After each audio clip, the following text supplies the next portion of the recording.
What's up, Kings? I'm making this super duper quick video here. I'm going to show you guys something Clem did recently in a recent DreamHack regional EU, where he does this sick eBay block delay on the third on Blackburn with a 2 Reaper follow-up. So I'm going to quickly go through this as there's just not that much to show. Pretty much what we're going to see here is super standard Rax fast expand with the Reaper. If you don't know the build, I don't know what to tell you. Check out a Vibe Bronze GM or something. Okay, we're going to go ahead and do this as standard SCV scout here as the Rax finishes.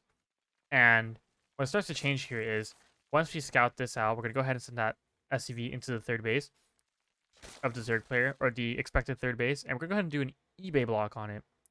Behind this, we're going to follow up with a second Reaper after our first Reaper. And then we're actually going to build a second gas once our first Reaper finishes. And what that's going to do is going to make that so that our transition, which is going to be Hellion Banshee follow-up, it's going to go super smooth. So pop that eBay down there, get that Reaper over here, start killing some of these links if you can. If you lose the worker, don't worry about it. The eBay is meant entirely to delay this because it has way more HP.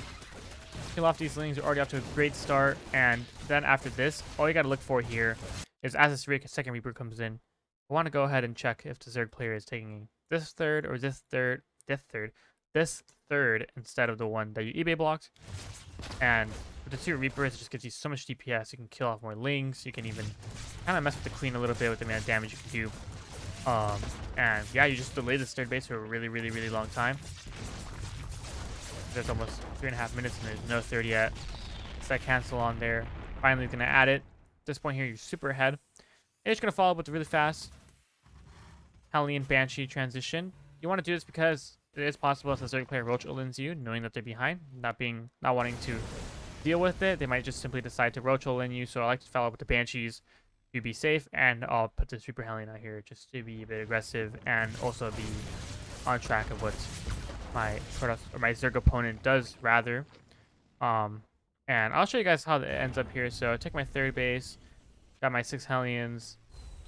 I go ahead and build 1 Banshee. I end up canceling Cloak because I want him to force Spores in a quick layer, but I don't actually want to use the Banshees, and I want to be able to get an economic edge out that way.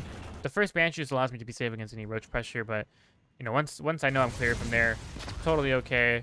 Standard follow with the 2 eBay, 3 racks, and we're gonna go ahead and just keep being on with the Hellions. My goal is to hit that 1-1 combat shield timing with 2 tanks. Now, this particular map works pretty well because you should take the gold as a 4th, which means you can attack here. And I'll show you guys exactly what that looks like.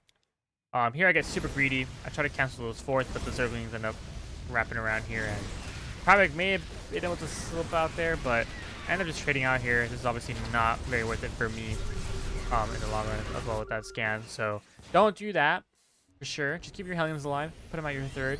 Be defensive with it. And you know what, just if anything, if you want to be even more aggressive, just wait and keep them with that push. So putting on that second tank here, got a couple of Marines, and now we're going to go ahead and move out.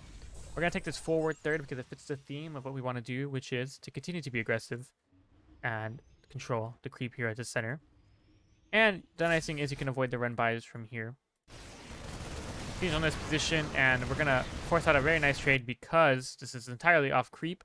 The worst case scenario, you can pick up the Marines and fly away, and might even be able to micro better against those Zerglings and Banelings.